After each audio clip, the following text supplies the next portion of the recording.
Okay, thank you for coming. Welcome to the informational meeting for our speech class for the fall. We have done this for 2 prior years, so this is our 3rd year of offering a class. The last 2 times we did this, I was doing a debate class, and so this time I'm going to do a speech class instead, just for the sake of providing some variety. Let's go ahead and begin by introducing ourselves. We are representing a club. Our club is a member of NCFCA, the National Christian Forensics Clubs and Associations, Communications Association. Yeah, so they are kind of the parent organization for us. We are a local chapter that's associated with them, and we've existed for 3 years technically, in the sense that we put out some dues the first year, but didn't do a whole lot with the competition that first year. So this is our 3rd year as a dues-paying organization. We are LARC, the Longview Area Rhetoric Club. We have a little LARC up there in the corner as our logo.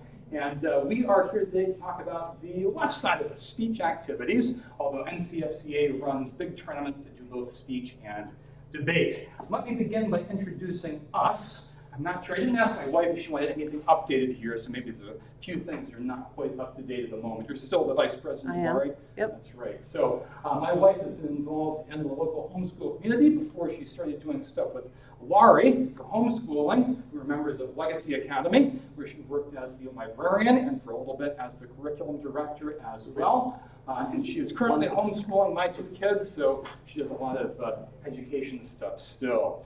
I am Professor Hamilton. I work at Laterno University in the physics department. I've been teaching here for, I guess this is my 15th year, is that right? 14th. 14th? I think it's starting my 15th year though, right? It's gonna be the 15th. Yeah. Okay, fine. We came when she was 8 months old. She is currently 13, so yes, Okay. this will be your 14th year.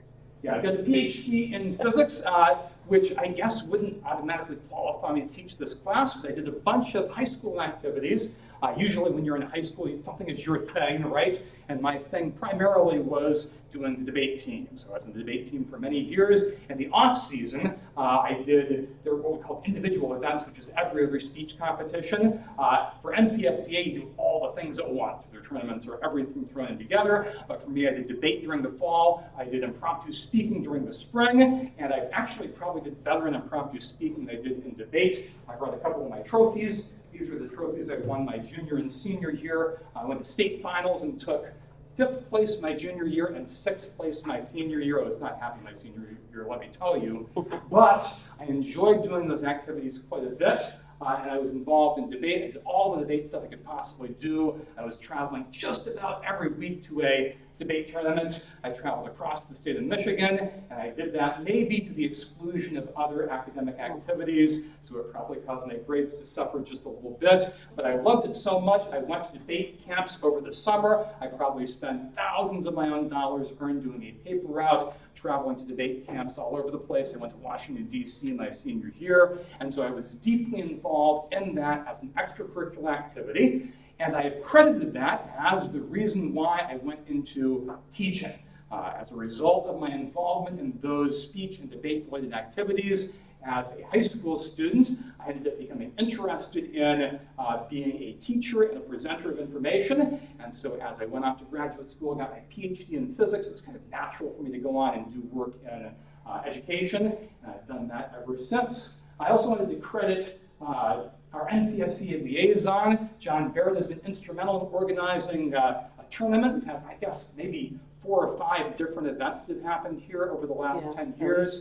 We had a national mixer this year, so we had people coming from all over the country for a giant tournament, both kinds of debate, a whole bunch of different speech competitions over, what was it, 4 days? Yeah, 4 days, and we were here every day. And we did it every single day. We were involved from what, 8 o'clock in the morning until 7 o'clock, 8 o'clock, yeah, late at night. Much too late at night, every single day. So we thank him for being involved in that. And he was like 100% into debate. You do not have to spend that much money or time and still be good. You can still be good. Okay. We don't even have that many guns. We have 2 separate objectives here today. I want to emphasize that you can be interested in one of them. You can be interested in the other. You can be interested in both. If you're interested in neither, I'm not sure why you would be here. But our objectives are to, first of all, have a class. We'll be doing a speech class this year. And then we're going to try to grow and expand our club. The class will meet just about every week, like 3 weeks out of the Schedule's month on or your so. paper. You can see the schedule on the syllabus I handed out to everybody. If you just want to be involved in the class, then that's the only time commitment you ever need to make. I think we're asking, what, $40? It's listed on there somewhere. That is the cost for the class. If you do that, you're done. That is the full involvement in that class. If you want to also do competition schedules start up in January. Actually, I believe it begins in November. There's a practice competition late November that's Yeah. optional. And then there are a couple of online ones in December, but the first Right. in-person competition starts in January. Yeah, the first NCFCA in-person Correct. competition. We'll be going to a STOA tournament on the syllabus. Yes, that's a field trip. Okay, so our second activity, the club, January through May. will become increasingly important to me going into the spring semester. As we move into the spring semester, the class will shut down, and people who want to be involved in competition can keep coming. We'll still keep doing meetings on some Saturdays. We'll come up with a schedule for the spring, and that will be completely devoted to preparing for those tournaments and traveling for those tournaments. After the tournaments are over, we'll come back and debrief people, come up with new ideas, practice some more, review what happened at the last tournament. So feel free to tune out things I say about one of those two things if it's not one of those two things you care about. What we want to emphasize, you are free to be involved in either of those two things. The speech class will be primarily oriented toward the thing you'd expect to get from a class, right? There'll be a final project. The final project will be a prepared speech, a platform speech that in principle you would memorize. I don't think we're going to ask people to memorize an entire 10-minute speech, but you will write out the speech and you'll deliver the speech at the end, and we'll do a bunch of exercises designed to make you better at impromptu speaking, at speaking in a limited prep environment. The club does a variety of other things that go beyond just those topics. It also includes some interpretive categories, so you can do some things that are more like drama or theater. We have single-person interpretation events. I think there are 2 of those, right? 3 of them this year. 3 of them this year. There's another interpretation event. And then there's a duo, which is like doing a little play with 2 people. So if you're more interested in doing theater activities, you can be involved in any of that. I won't be teaching that for the class. But if you want to travel to the tournaments, and that is a thing that you feel motivated about, you can learn how to do that yourself. We can help you a bit with that, and you can get ready to compete in those categories as well. We have some college students who have competed in both NCFCA and some others who have competed in STOA in these categories who are planning to help us on Saturdays to coach. So if your student does want to do even though we're interpretive, even though we are not going to focus on that in the class at all, we will have coaches available to help them out with that. My children are planning to do a duo this year, so we will at least have 2 people preparing for that.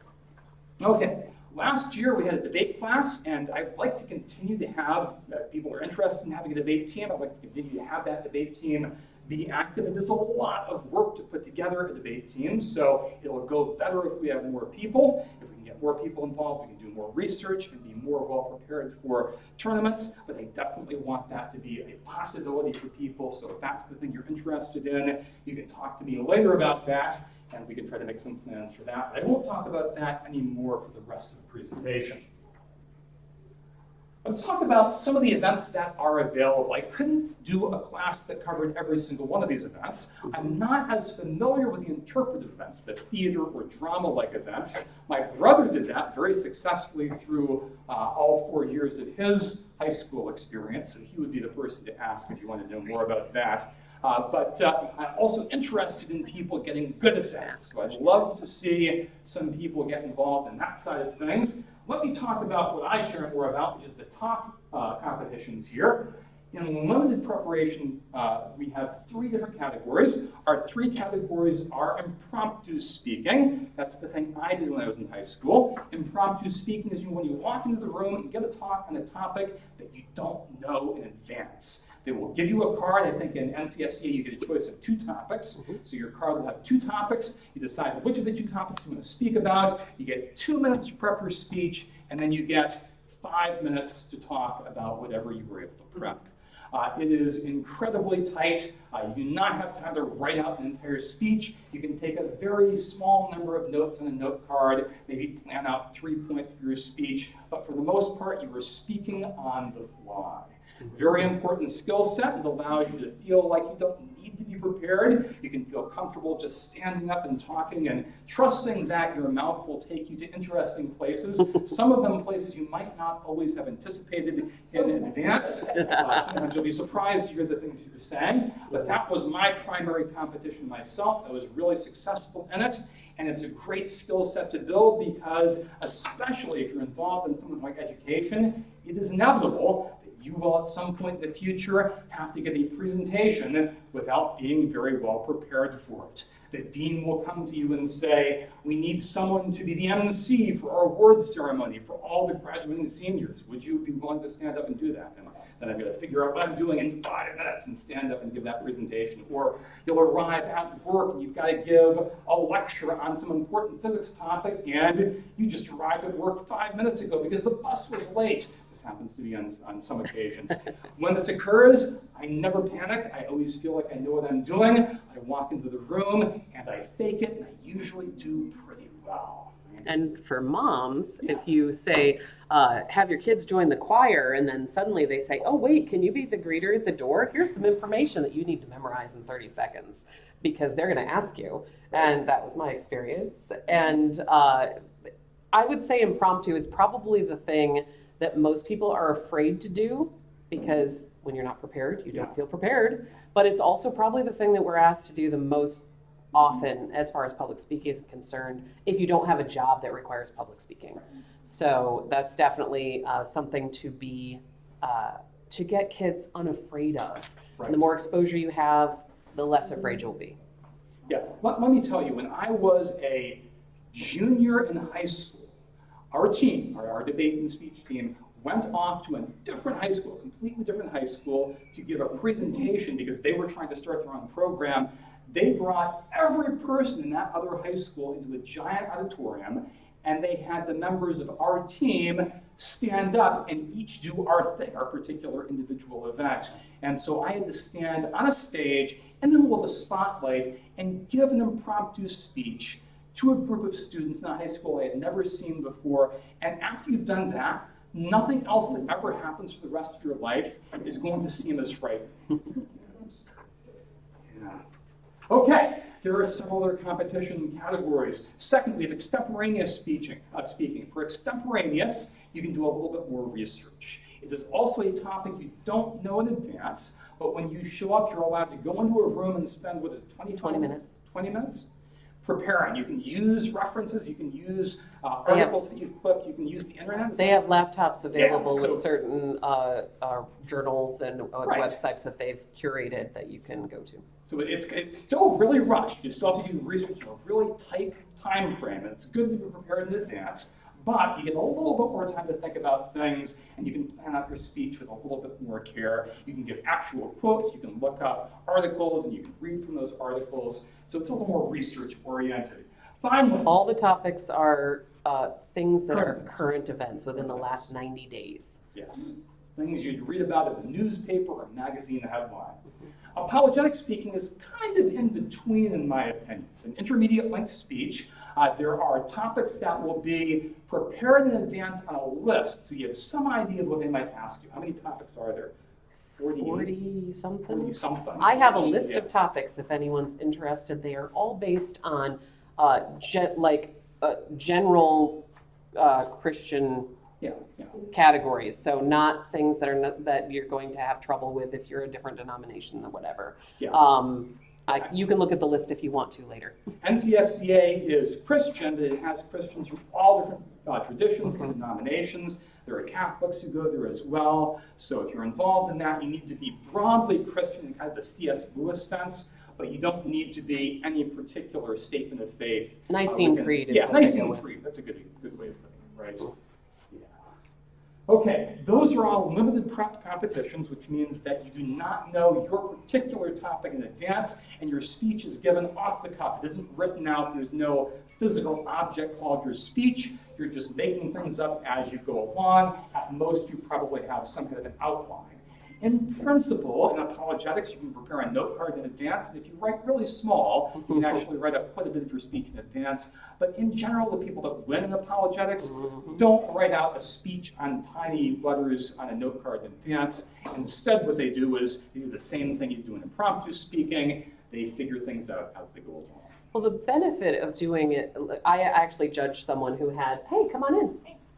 Grab one each of those pieces of paper and then a pen. Great. With apologetics, I judged an apologetics here on campus, actually, right over in Heath Hardwood Hall, and the young man had prepared cards that were almost verbatim speeches for every single topic, and so he pulled them out and did them. That is fine to be prepared, but with apologetics, the thing that we're training you to do is to know what you believe and be able to explain it well on the fly, because as Christians, when we go out into the world, people ask us questions all the time about our faith, and we need to be able to explain those to people. So it's not just a learning how to speak on the fly, but learning learning the basic tenets of your faith and how to express those in a way when someone asks you a question. Okay. Platform speaking events, what people think of when they think of a prepared speech, a speech that's written out on multiple pages of paper, you memorize that speech, deliver that speech. All three of these categories involve being able to plan out every detail, every last word of your speech in advance, and practice that speech as many times as you want. That is a lot of work to begin with, but once you've got it all figured out, you can give the same speech the entire competition season, and so you get to know that one speech really, really well. It's a great experience being able to write the best polished, best worded speech you can, make sure all your research is kept up to date, trying to make that engaging and compelling and maximize your persuasion. And in the upper events like limited preparation, you can be a little bit awkward. Right? I'm kind of a big nerd guy with a bow tie and glasses and so forth, and so people have lower expectations for your charisma when you're doing a limited prep event. If your content's pretty good, you can get away with being a little bit more awkward. But in platform speaking, there's more emphasis on delivery and being able to use all the powerful rhetorical techniques that involve changing your volume and slowing down and speeding up and using a little dramatic intonation at times. So that will be a different skill set than the more analytical skill set that you're using in the limited prep events. Finally, at the bottom, I will not be covering this in the class, but those are all of the interpretation events that are available. Only two of those are current. Open and Duo are current. Original and Biblical Thematic have gone away, and they've brought in two new ones, which I only have vague descriptions of this year. More information will come. So there are still 4 events, but 2 of those are incorrect. Okay, well, I did say rotating special events at the bottom, so I can have new things to rotate at least. But yeah, once you go to any tournament, we actually have on your schedule, there's one local tournament that we'll go to as part of the class. You can go and visit and see what these interpretation events look like. And in general, people who come away from those are almost always really impressed by the quality of these little presentations. I would say if you were a person who is not very familiar with competition, that's almost the thing I'd recommend that you do first, because those are the most polished, the most practiced, and the most fun, generally. And my daughter loves going to the duos, right? Yeah. You get to see kids who are really energetic. Not only the duos, I have all interpreters. Yeah, they play different characters, they do different voices and accents, and they jump around on stage, and it's just lots of fun. The national champions for duo this year are from our region. Yeah. So they're over in Dallas, and the young men, I've judged them in multiple categories, and I had not gotten to see their duo until they did it on stage we watched it remotely at nationals, and they won. They were very good. I will be putting up, who was it? It was the Sabo brothers. Yes. Woo! Yes. Yes, they won. So this year, on our Facebook page, I will be putting up examples of each speech category and probably some examples of debate. Debates are longer. They're usually 45 minutes to an hour. But speeches are, 5 to 10 minutes. So I'll be putting up little clips of them, so you'll be able to see them in advance for anything you might be interested in, either performing or, just having fun watching. Sorry about how the many kids. people need to be part of the team from Lincoln Douglas? Lincoln Douglas is one person. Lincoln Douglas, one person. So are you gonna have the teachers later on listening about bringing they're gonna be overseas to Lincoln Douglas as well? At the moment, I don't think we have anyone who has background in that. Yeah, I'm trying to get the Minotti girl. Yeah. She has not confirmed that she's coming yet, but we also have 2 Lincoln Douglas STOA people who graduated this year who are coming. Yeah. So I haven't verified with them that they're going to be here every week, though. Yeah, there are several Letourneau students Yes. who have a background in LD debate, and they would be willing to do it, I suspect, if they have time. Okay. Yeah. Okay, let's talk. I'm going to give a little sales pitch right now. Sales is actually, persuasive speaking is one of the categories in platform speaking, but this is just an impromptu persuasive speech instead. So let me talk about some of the benefits. Why would you want to be involved in the club specifically? The class is just about learning skills. It's more academic oriented. Why would you also want to be involved in this as a competitive activity? So let's talk a little bit about the benefits of being involved in competitive speech. First of all, it necessarily involves research skills. This is a hard thing to get kids to do. Right? You have term paper at the end of your semester. You have to go into the library and learn how to look things up and do research. If you're doing that as part of the competition, it will start to feel like an organic part of that competition. Instead of being extra work that you make people do, come up with 3 sources and put them into a bibliography, and they'll complain, can I just do 2 sources instead? Once you become involved in this, instead of feeling like I'm going to do the bare minimum of work, you start to be very focused on trying to maximize your number of sources, right? If they're going to help you win at the next competition, if you're doing extemp and you're building a big file box full of all the stuff that you need to be prepared for that competition, instead of wanting to do the bare minimum, you're going to want that thing packed full of resources so that you are ready for everything. And this induces a transition between just trying to do the bare minimum of work it takes to get a passing grade, right? Academically speaking, in school, you're oriented toward the least amount of work it takes to get the A or the B or whatever grade you're satisfied with. If you do a competition, the sky is the limit, right? You can keep investing more research time. The more time you invest, the better you're going to be. And what that means is that the best people often find themselves almost by accident, just as a result of wanting to be competitive, doing as much work as some people would do for a PhD thesis. They just invest so much of their time in it because they want to be the best they can possibly be. You will read things that go beyond what you would normally read. That's particularly true for, I think, apologetic speaking and for extemp. In general, you'll have to master a lot of resources, media, that you wouldn't otherwise expose yourself to. It gives you a reason to keep up on current events. You'll be interested in keeping track of current events and not just reading whatever's the basic newspaper article like the front page of USA Today. Instead, you want to look at lots of different sources, learn the biases of those sources, understand how to read more technical arguments, and get good at explaining them to other people. Confidence, poise, and charisma, right? There is a transformation that occurs. When you start off, you're often really shy, right? You come into the room, what am I doing? Am I doing the right thing? Is everyone looking at me? What's going on? Am I going to get in trouble if I say the wrong thing? And by the time you've done this 100 or 200 or 300 times, all that fear factor goes away, and you start becoming very self-aware of your presentation. Even as you're talking, you've got like the secondary voice in the back of your head that can critique yourself as you're going on, and you can start to feel like you're in control of yourself, and you can start to make decisions. If you have some really awkward thing that you do, like you're always scratching your nose, my nose itches all the time because I have allergies, you can start to correct that. You can make recordings of yourself, those are horrifying. You can start to figure out, what is the verbal tick that I constantly use? Do I say or you know, over and over and over again? You can begin to correct those mistakes. There are funny stories about that. I can remember a guy who would say, or have nonverbal stops in the middle of his talk over and over again. I heard somebody else to grab a Nerf baseball bat and whack him every time he did it until he stopped. So you will become better at being a public speaker just as a consequence of repeated practice. Professionalism and maturity. One of the things you realize the moment you arrive at these tournaments is everyone takes things very, very seriously.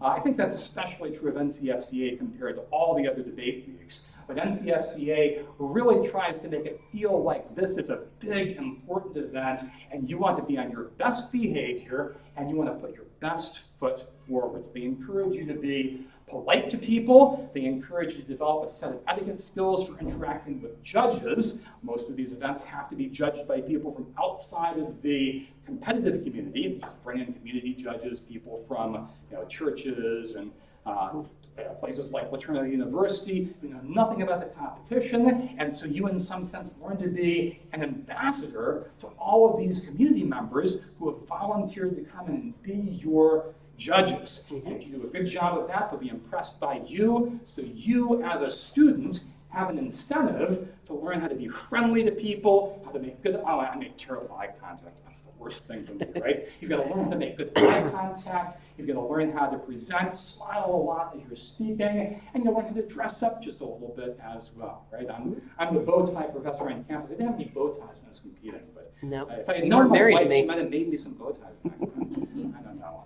Anyway, one of the things that you experience when you go to these places is a lot of other people who seem to be on that track that's headed toward professionalism. You'll be surrounded by people who seem like they're about to become the lawyers and the professors and the politicians and the pastors of tomorrow. They all give off that vibe. Every single person you meet seems like a person who's headed for a future in which they will use all of those skills in a way that they have fun with it for sure. I mean, it's very enjoyable, but they're all looking toward developing a skill set that will be incredibly valuable in some future vocation.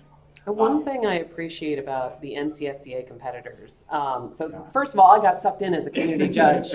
I came to watch him judge, and they said, "Oh, do you want to judge apologetics?" And I was like, "Sure."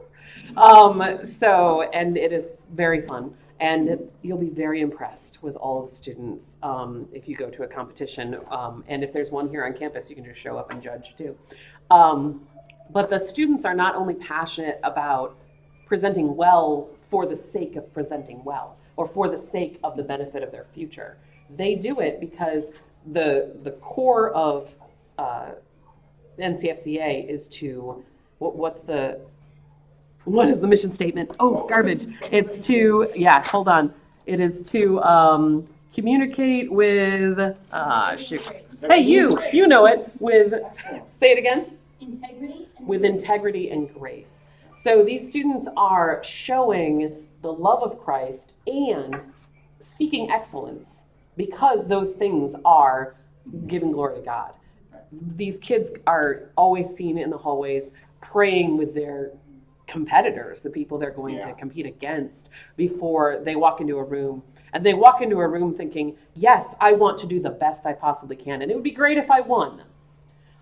So they're definitely in it for competition, but they're doing it with grace and integrity. And I really, really appreciate that. Yeah, sometimes in the competition itself, especially in debate, things can get a little bit intense, but usually by the end of it, they're right back to being good friends again. Yes. Yeah. Okay, academic teamwork and accountability. One of the things that you'll discover is that if you're involved in an activity that involves other people, then you begin to develop a sense of responsibility that comes from wanting to be part of that team. If your mom is making you do something, your motivation to do it is generally not quite so high. But if you're surrounded by other people and you're trying to make yourself successful as a team, as a community, you want to be good because you want to impress the people around you. You have this incentive to make sure that you're doing well in front of your peers. Some of those peers will be in other clubs, they'll be competitors, and you want to look good because you want them to be impressed by you. You want them to see how well you're doing, how much you're improving and maturing. Sometimes there'll be people on your own team, and you will become mentors to them. You'll start off as someone who's seeking a mentor. Maybe a junior or a senior on your team will help you out and take you under a wing. And then by the time you start to get into that age bracket, you will become the person who is taking those younger students under your wing. That was an amazing experience for me.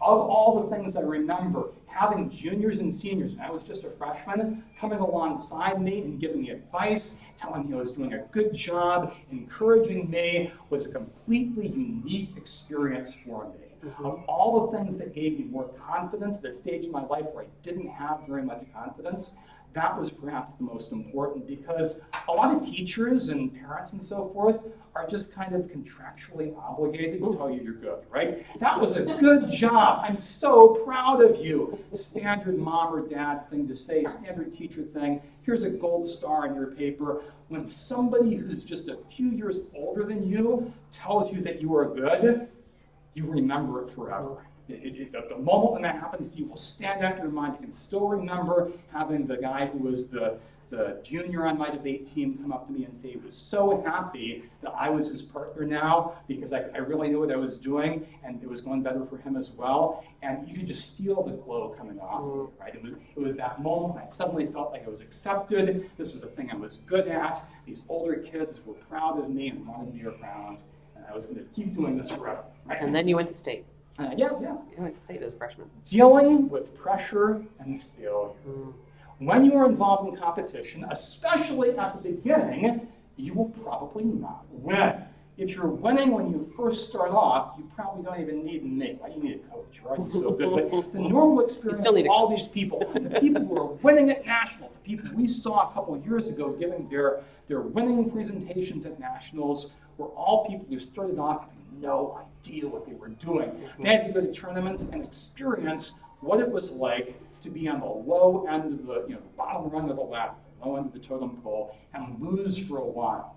And that experience of coping with failure is important. It's a thing that teaches you that you can get better, and the experience of getting better is more important than the experience of winning. Now, I still want you to be prepared. I don't want you to fail all the time, and so I think it's important to go after you're ready to go, and I want our team to be ready if we go to places. But even when you're prepared, even when you do show up, there will be times when you have to deal with the fact that some judge just didn't like you, didn't like your speech. Not you, didn't like the presentation. Yeah, They don't know you. Some judges can be a little bit touchy. I've had judges I did not like at all, and you just have to deal with it. That's just the nature of the activity, is that you can get anybody walking in the room as a judge, and sometimes they love you, and sometimes they don't, right? So that's what the competition's all about.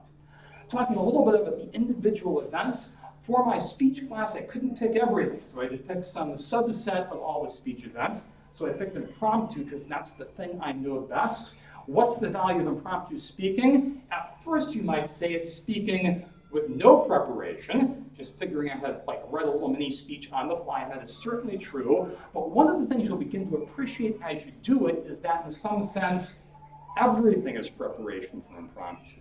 Every book that you have ever read, every movie that you have ever seen, every biography that you know, every story you've ever heard at any point in your life, all of those things, if you know them well enough, can be folded into your speech. A couple nights ago, my daughter and I were in the swimming pool, and she was reciting to me at great length an entire collection of Norse mythology. She had taken this book of Norse myths and completely memorized huge chunks of it. She could recreate this book from memory, and it was super impressive. And when she did that, I think she was just having fun. Right? It was an interesting book. The stories were funny. The illustrations were attractive. But now she has a repertoire of all of these stories drawn from mythology. If you look back at a classical education, that is one of the important elements of having a classical education, is being able to hear references to things from classical literature, including mythology, and understanding those and being able to work those into your speeches as analogies.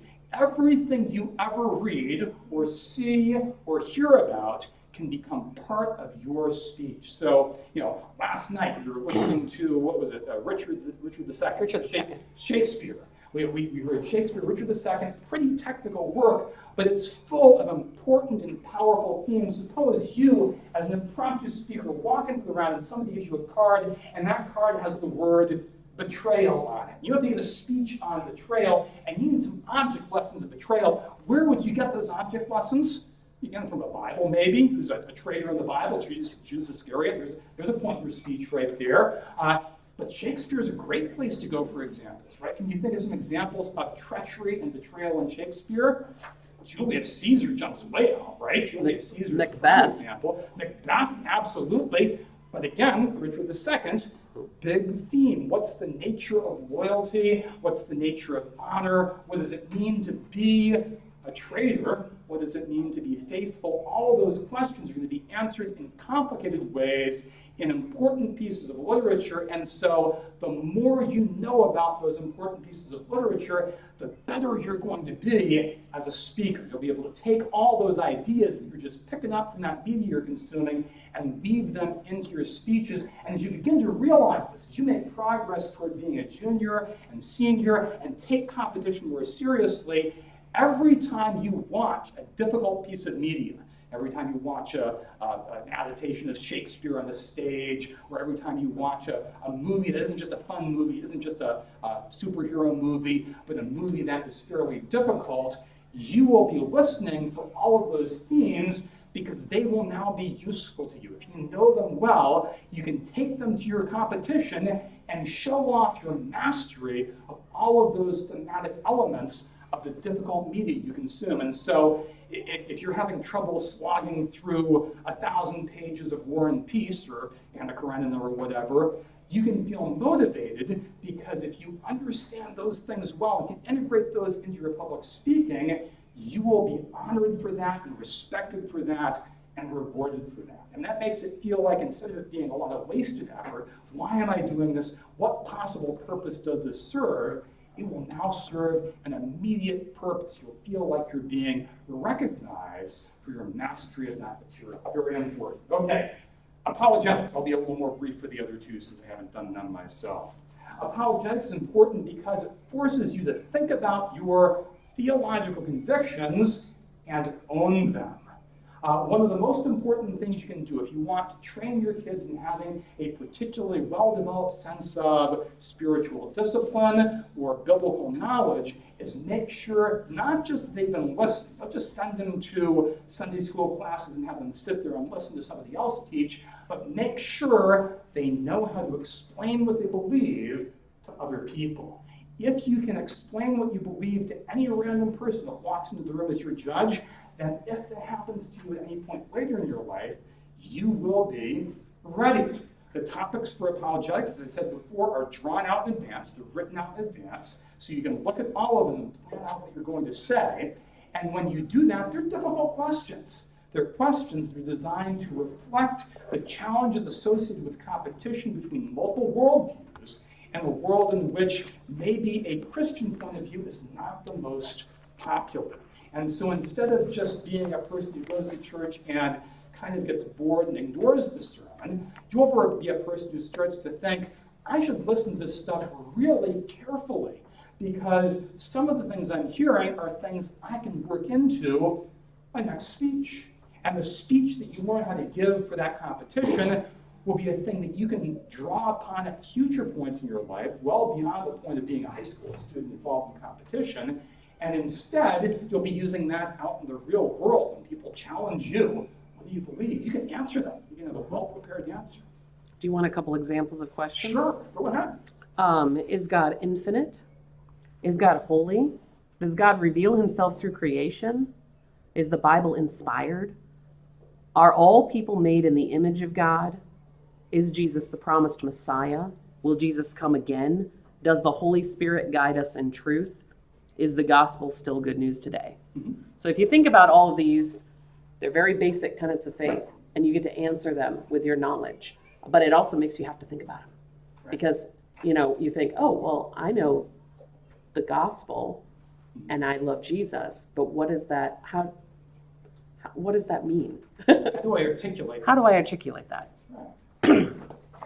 Okay, a lot more. Finally, a platform speech. Platform speeches are the three different types of speeches we saw before. Anything that's prepared in advance. And for the most part, persuasive versus informative speeches are very similar. You can often adapt one or the other category just by changing a few things about your speech. Some of them could fit into either category.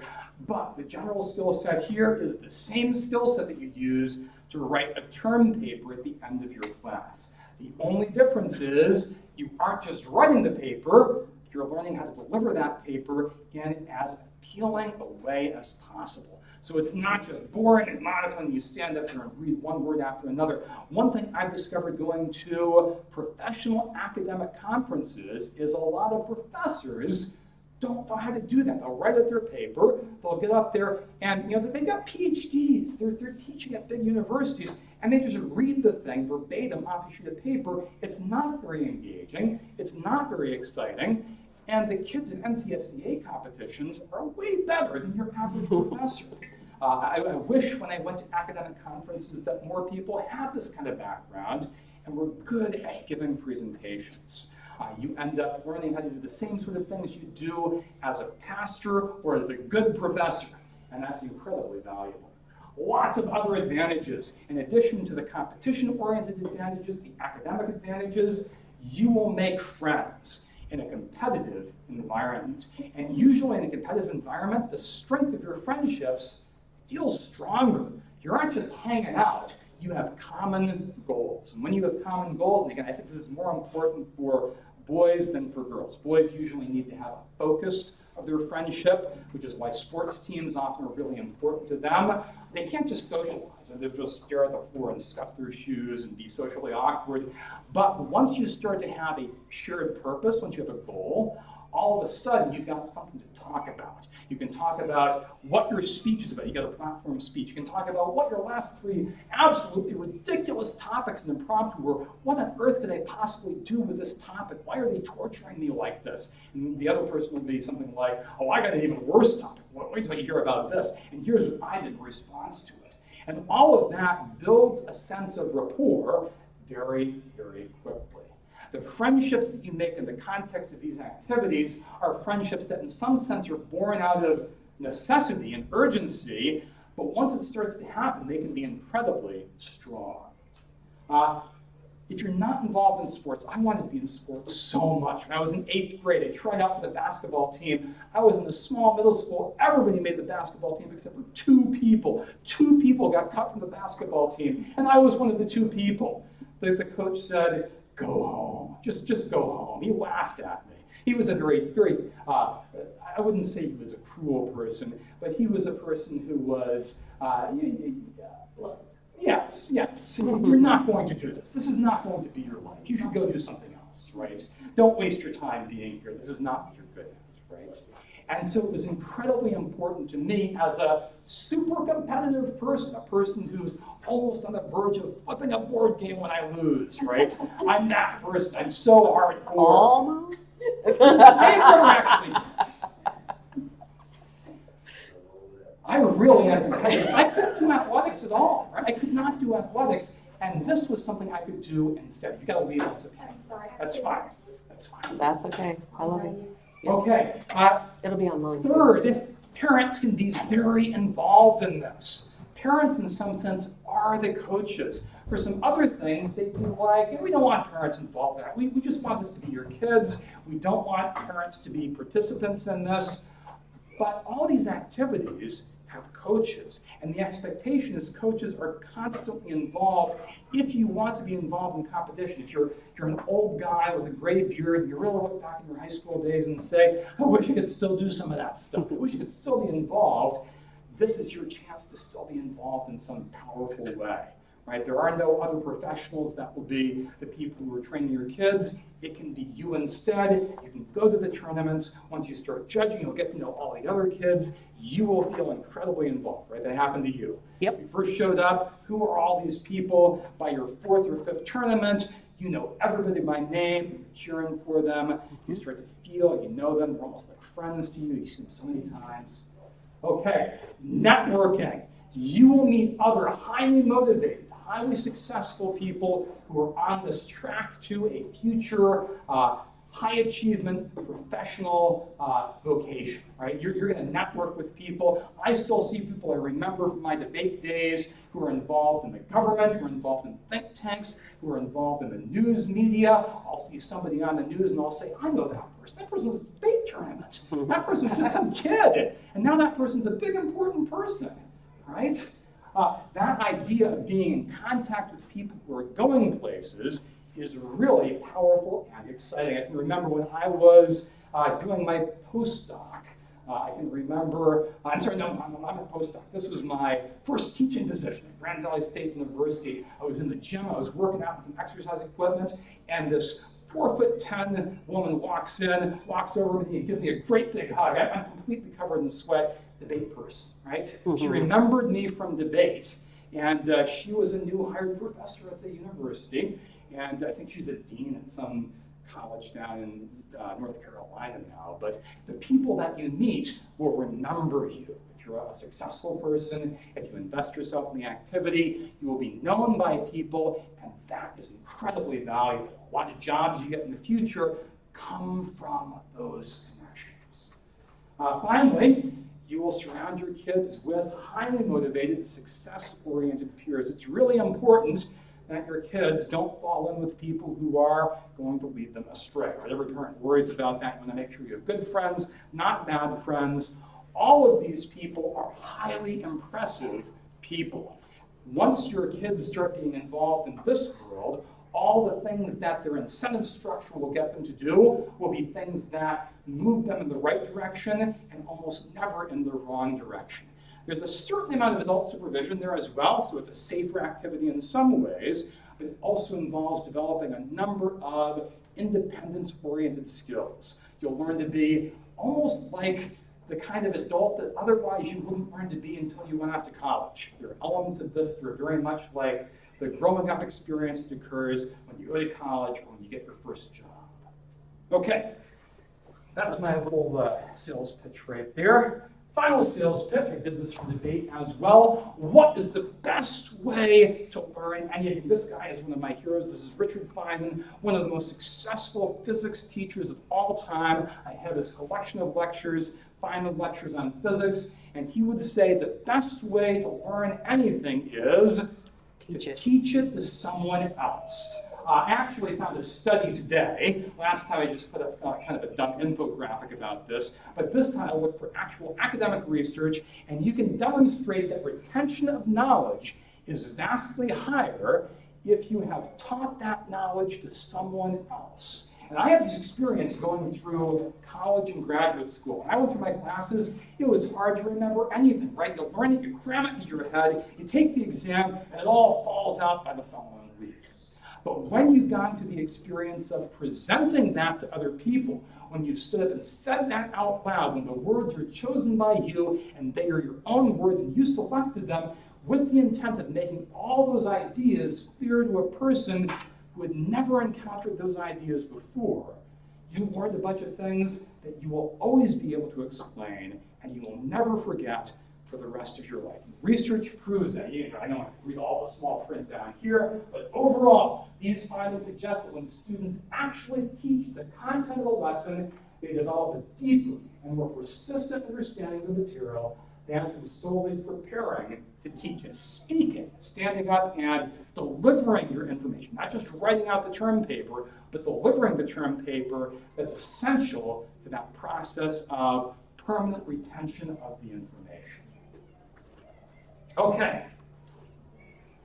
You have most of this on your syllabus. We're running out of time here. I don't want to keep you too long, but you can see all the things that we're doing right here. We'll be meeting on Saturday afternoons at Fraternal University. We're doing one field trip at the end. The field trip will be local. It's right here in Longview. That is a STOA tournament. STOA is the other national organization that runs speech and debate tournaments for homeschoolers. And I think in the past it's been up at Moberly Baptist. Yeah, it'll always be at Moberly Baptist. And the reason that we're going to the STOA tournament is because it happens before any of the NCFCA tournaments. STOA does their competition starting in October. And so that gives us a chance to go and watch one. And parents will be required, one parent per student will be required to go, and you will judge a topic of your choice whether speech or debate. It's about a 2-hour commitment. And the tournament happens over multiple days. So it'll be Thursday, Friday, Saturday. You get to choose when you come for about 2 hours. You will judge one competition of your choice. So that gives the parent experience judging the competition, the student experience watching a speech category or debate of their choice. That is what our competitions are very much like. There are a couple of things different with STOA, but a whole lot of them overlap. NCFCA and STOA are like sister clubs. They're like sister units. So when we go to experience that, it's like, if you decide to do competition, your first competition isn't really your first competition because you've experienced going to one already. Right. And so if you have any questions about that, I can talk about it later on. It is required on purpose because we want the kids to see what it looks like in real life. You come to class, you're learning how to do it. But when you go and watch other kids doing it live, there's absolutely something about being in person rather than just watching something on a video. When you go and watch that live, it's a very different experience. It's a very, very different understanding of how it works. And not necessarily because they're going to compete themselves, but just so they can see what it looks like. And you'll be very impressed with those STOA kids too. We've judged for STOA for 3 or 4 years now, and those kids are just as impressive. The date it's the week of November 8th. So 8th, I think, is the Saturday. It's on your syllabus. It's It usually starts on Thursday. It starts Thursday, there's Friday, there's Saturday, there's morning, afternoon, and evening. The schedule will be put up on I'll actually release it for us too. But once STOA has the actual event schedule, like this speech is happening at this time and this debate is happening at this time, I'll let you guys know. It'll be up probably by the first day of our class, and you guys can just choose when to go. Any adults can come. It doesn't have to be the parent with the student, but they like us to bring judges from the community. It helps them out a whole lot. So Okay. These are some of my club objectives. These are things that I want to do as a club. This semester, the fall semester, the one that's coming up next, we're just going to do the introduction to the speech class. If you want to prepare for other categories, I'd love to have some debate teams as well. We can spend some time doing that after the end of the speech class and just take an extra hour in the same room, and we'll do that tournament visit. Once we get into 2026, I will switch gears away from the class and start focusing on competition instead. If you want to be involved in competition, you must pay both to be a member and pay to enter the tournaments. There's an entry fee for the tournaments as well. So it does cost more money. If you end up being on the club team and travel with us, I think we waive your fee for the class. yeah, the class is free if you do know right now, hey, I want to compete, NCFCA has a $25 discount, and that's a family cost. So if you have like 5 kids in your family, you only pay one family cost to affiliate, and they're doing it for $135 right now, but that only goes through the end of July. So if you decide you want to compete in December or even in January, you can still sign up before the competition at the $160 price. And if you've already paid for our class, we'll refund you the payment for the class. Yeah. For a year? It is for a full year. Yep. The more involved you become, the more expensive it gets. If you just want to do a couple tournaments, there are usually some close nearby tournaments you can go to, like I have the STOA ones right in town. If you start getting really serious, then you will start to want to travel farther and farther away, and you will spend more and more of your money. This happened to me. I spent an enormous amount of my own money doing all sorts of debate-related things back when I was in high school. I want to emphasize this is not required for the class at all. For the class, you never need to spend more than the $40 to be a member of the class. So everything beyond that is optional, but I would love to have some people who catch the bug, become very interested in traveling with us so that we can feel like a real community. Where do you guys, do you know where the competitions are this year? We won't have a schedule until mid-fall because Okay. the NCFCA doesn't start in-person competitions till January. And we as clubs are the ones who plan the tournaments. So we're hoping to have another one here at LaTerno, which will be great. There was one in Flint, which is just south of Tyler, last year. And then you have to, if you want to qualify for like, There was one in Norman, right? yeah, there was one in Norman and there was one in Fort Worth as well. Okay. Ennis, it was in Ennis. So for NCFCA, our region, we're in Region 11, so we would go to any competition in Region 11. It's usually one a month, January, February, April, or March and April. There are also national mixers. There are, I don't know, 5 or 6 national mixers, and they're at different places in the United States. There was one here at Laterno this year. And then there are online competitions, which means you don't have to travel at all. And so we did 3 this year. We did 1 qualifying and 1 national mixer, and 1, we did the regional championship that was in, it was north of Plano. It was in Frisco. We went to Frisco. So for our region is just North Texas. You'll never have to go down to Houston or Austin. They're a different region. And Oklahoma. So there was one in Norman, Oklahoma this year. So the traveling for our region is not super far. There's nothing in West Texas. There's nothing. There's only a couple of clubs in Oklahoma, and the rest of us are all in the North Texas area. Okay. Ongoing needs. We always need more judges for these tournaments. So anytime you want to show up, do not feel like, oh, I have no idea how to judge any of these competitions. No experience necessary. They are always desperate to have people, and they actually encourage community members with a limited experience to come in, because it's good for these kids to learn how to give presentations, even the debaters, to people who are not familiar with that category. Yes, Vidal? Except if you're in Frisco, because we had way too many judges that time. Yeah, That was very weird. It was very weird. It was unusual. That meant that we didn't have to judge much. I got to go actually watch kids. I will to not be teaching any of the events. Interpretation is like theater, drama stuff. If you know anyone who's interested in being the coach for those events, I would be very interested in someone stepping up and taking responsibility for that. We might be able to find a Laterno student for that as well. I'm not sure. We always need, if we get big enough, more transportation. We have a vehicle, a minivan that can fit, 7 people and 2 of us. But there's and 4 2 of our us. Kids, so 3 more. yeah. Yeah, oh, that's true. We have 8 seats.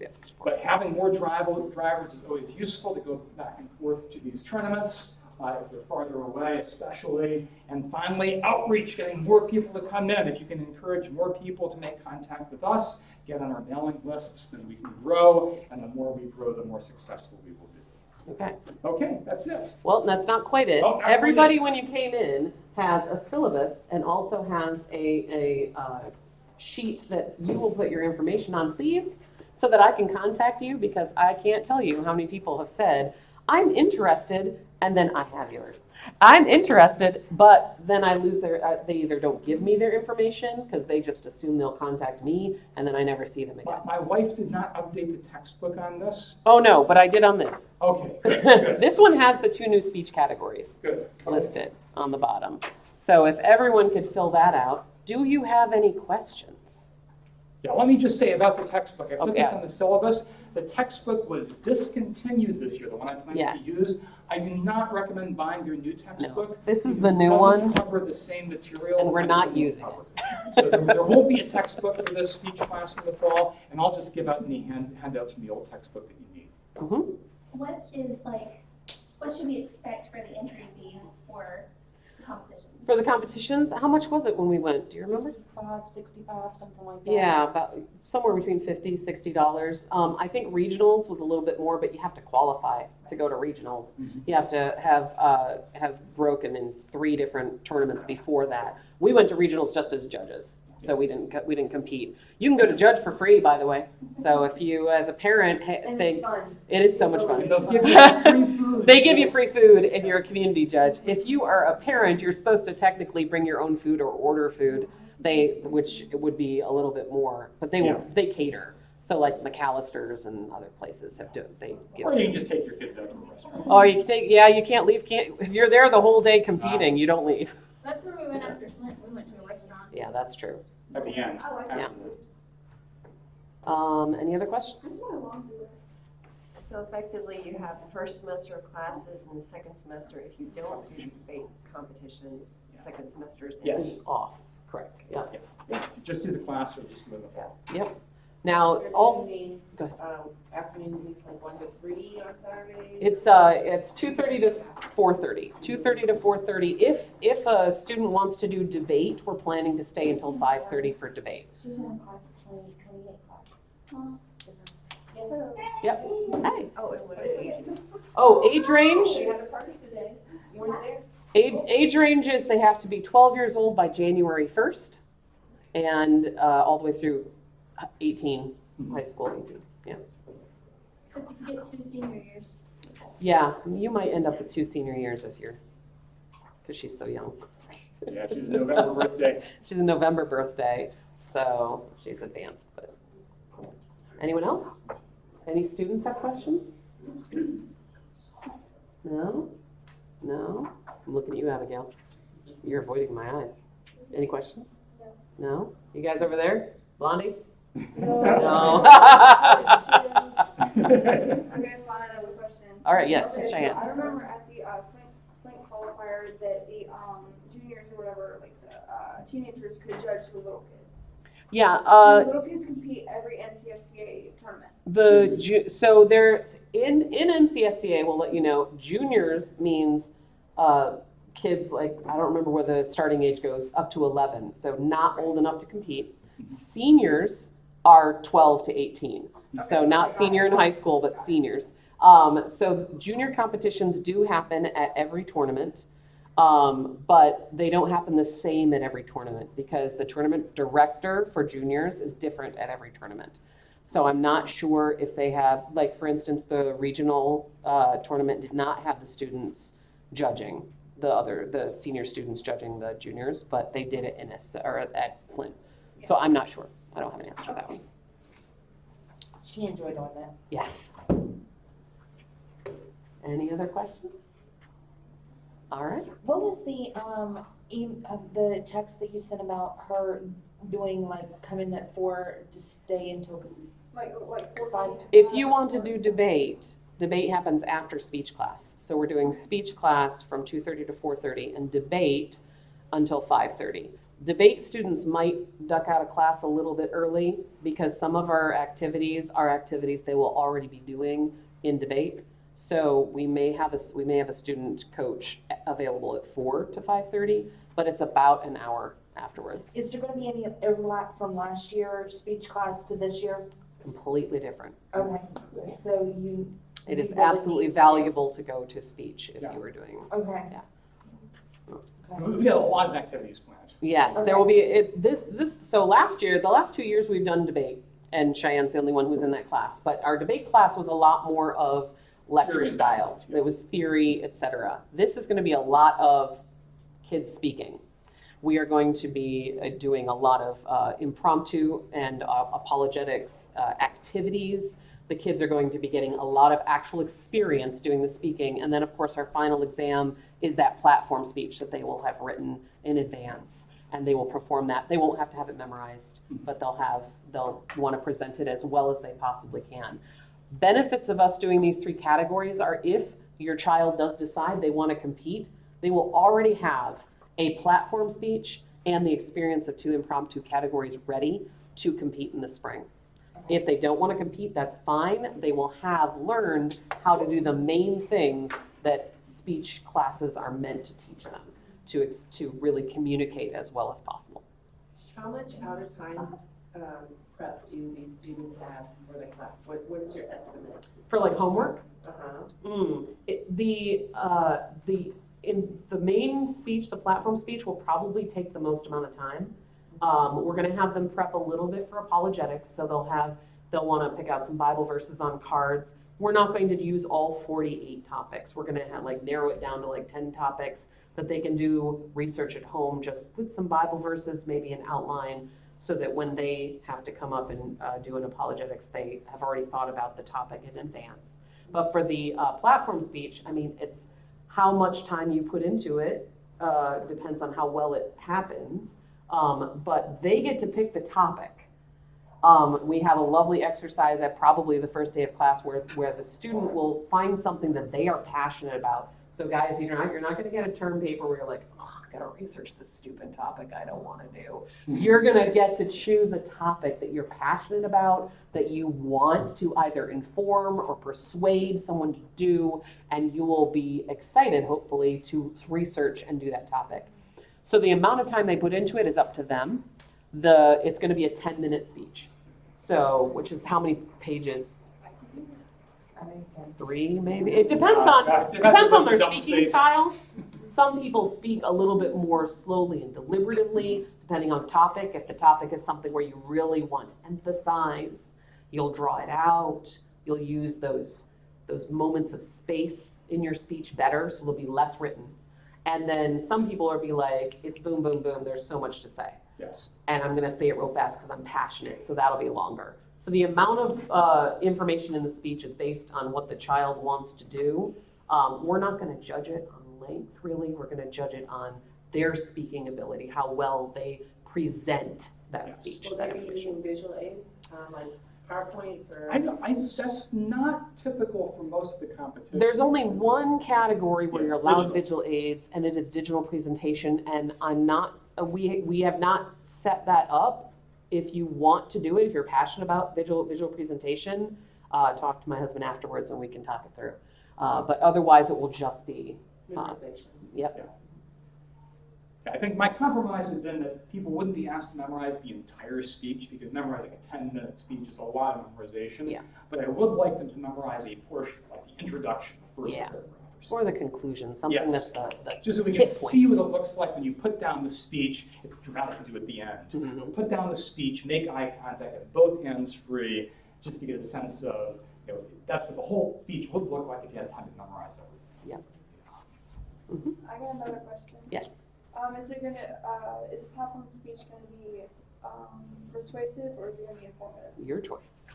Because they're not interchangeable. They do have some things that are different about them, but we're gonna cover both the aspects during the class. Okay. So if you want to talk somebody into doing something, Mhm. go for it.